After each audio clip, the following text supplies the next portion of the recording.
ભારતના પશ્ચિમ કિનારાના પ્રવાસન સ્થળોની વાત આવે એટલે ગોવા કે મુંબઈ જ યાદ આવે, ખરું ને? પણ ચાલો, આજે આ માહિતીપ્રદ સમજૂતીમાં આપણે એક એવી જગ્યાની સફર કરીએ જે બધી જ અપેક્ષાઓથી તદ્દન અલગ છે. કાઠિયાવાડના છેવાડે આવેલું દીવ, જે ખરેખર એક અદ્ભુત અને છુપાયેલો ખજાનો છે. અને સૌથી રસપ્રદ વાત શું છે ખબર છે?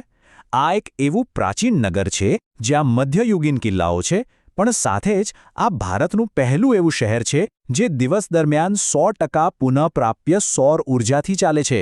પ્રાચીન ઇતિહાસ અને આધુનિક ટકાઉપણુંનો આવો સુંદર સમન્વય ભાગ્યે જ ક્યાંય જોવા મળે.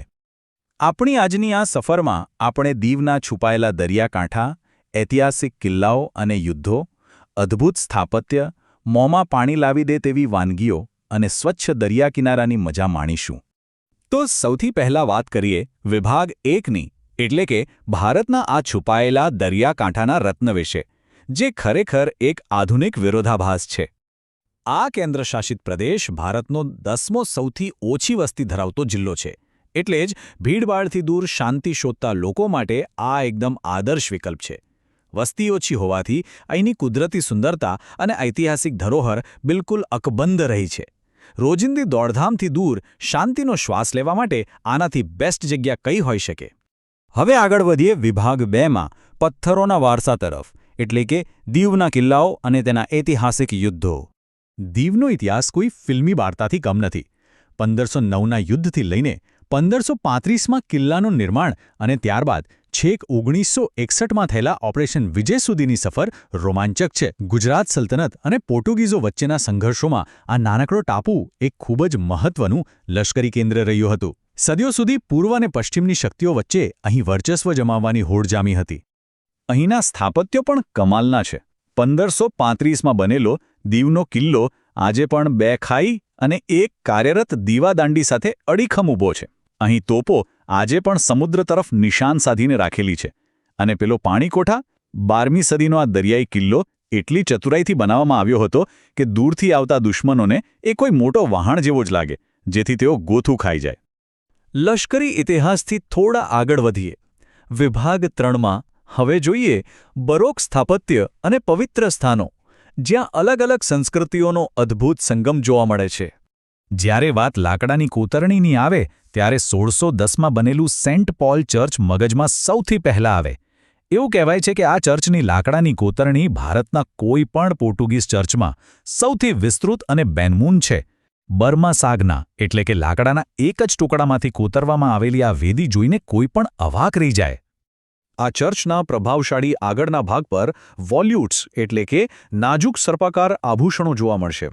આ જેસ્યુઇટ આર્કિટેક્ચરલ વિગતો પાછળ ખરેખર આપણા ભારતીય કારીગરોની અનોખી કળા છુપાયેલી છે. તેમણે મૂળ પોર્ચુગીઝ ડિઝાઇનને પોતાની સ્થાનિક કળા સાથે જોડીને કંઈક એવું બનાવ્યું છે જે ખરેખર અદ્ભુત છે. અને હા, મુખ્ય શહેરમાં પ્રવેશતા જ ઝમ્પા ગેટવે આપણું સ્વાગત કરશે. 1702માં બનેલો આ તેજસ્વી લાલ દરવાજો જાણે દીવના ઇતિહાસનું એક જીવંત કેનવાસ છે. તેના પર કોતરેલા દૂતો, સિંહો અને પાદરી એ સમયની ભવ્યતાની સાક્ષી પૂરે છે. એક તરફ વસાહતી ચર્ચો છે તો બીજી તરફ છે ગંગેશ્વર મહાદેવ મંદિર.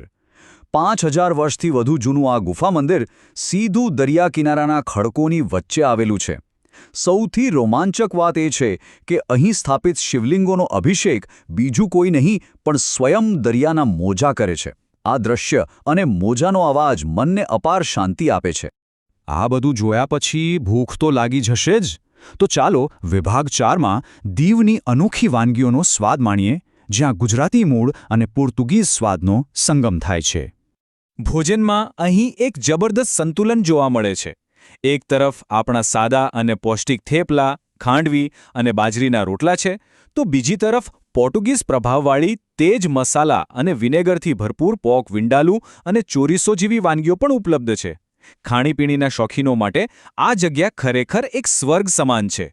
અને દીવ એક માછીમારી કરતું નગર હોવાથી સી ફૂડની તો વાત જ શું કરવી.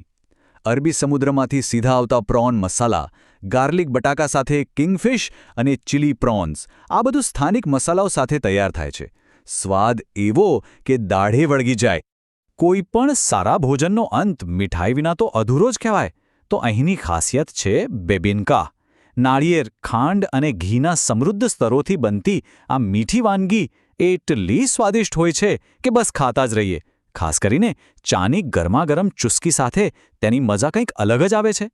હવે પેટ પૂજા થઈ ગઈ હોય તો ચાલો વિભાગ 5માં શહેરની ભીડથી દૂર સ્વચ્છ દરિયા કિનારા અને પ્રકૃતિની શાંતિ માણવા જઈએ.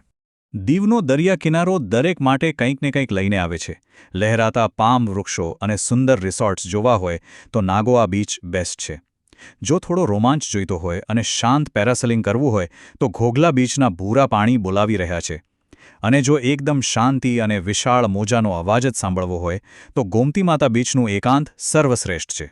દરિયા કિનારાથી થોડા આગળ વધીએ તો આવે છે નાયડા ગુફાઓ. આ કોઈ સામાન્ય ગુફાઓ નથી.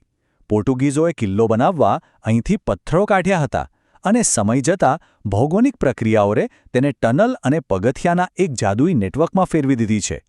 જ્યારે સૂર્યના કિરણો આ તિરાડોમાંથી અંદર પડે છે ને ત્યારે દ્રશ્ય એટલું નયનરમ્ય બને છે કે ફોટા પાડવાનું મન થઈ જાય.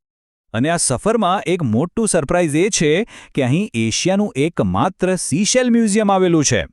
મર્ચન્ટ નેવીના કેપ્ટન દેવજીભાઈ વીરા ફુલબારિયાએ ભેગા કરેલા આ છીપલાઓનો દુર્લભ સંગ્રહ અદ્ભુત છે.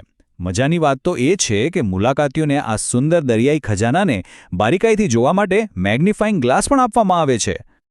તો હવે પ્રવાસનું આયોજન ક્યારે કરવું? નવેમ્બરથી ફેબ્રુઆરી દરમિયાન શિયાળાનો સમય અહીં સૌથી આહલાદક હોય છે, જ્યારે તાપમાન પણ એકદમ અનુકૂળ રહે છે. જો કે ઓગસ્ટમાં નાળિયેરી પૂનમ અને ઓક્ટોબર દરમિયાન નવરાત્રિના સમયે અહીંનો સાંસ્કૃતિક માહોલ કંઈક અલગ જ રંગે રંગાયેલો જોવા મળે છે.